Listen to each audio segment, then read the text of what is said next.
आपकी प्रैक्टिस के दौरान क्या कभी कोई ऐसे पेशेंट से आप मिले हैं, ऐसे सीनियर सिटीजन पेशेंट से जिनको ऐसी कोई प्रॉब्लम थी, लंग इन्फेक्शन या चेस्ट इन्फेक्शन की, लेकिन उन्होंने प्रॉपर ट्रीटमेंट लिया और आज वो बिल्कुल ठीक हो चुके हैं, एक नॉर्मल और हेल्दी लाइफ लीड कर रहे हैं? मैं आपको एक उदाहरण दे सकता हूँ। 3 हफ्ते पहले 71 ईयर ओल्ड पेशेंट आए थे हमारे पास।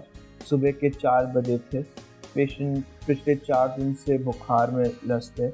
पेशेंट को खांसी हो रही थी, दमा पीक पे था।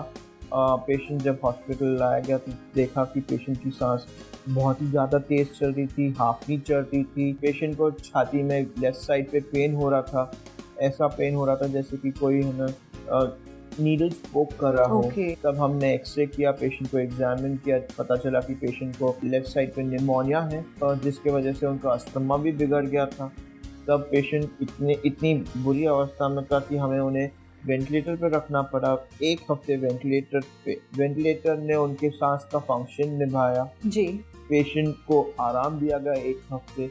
इसी दौरान एंटीबायोटिक चलाए गए। एंटीबायोटिक अपना काम कर रहे थे, जो इन्फेक्शन पे अटैक कर रहे थे, इन्फेक्शन कम कर रहे थे। साथ ही साथ पेशेंट का न्यूट्रिशन मेंटेन किया जा रहा था, खाना दे के, नाक की नली से ट्यूब डाल के। इस पेशेंट को 1 हफ्ते बाद वेंटिलेटर से स्लोली निकाला गया, जब पेशेंट खुद से सांस लेने का क्षमता रखने लगा।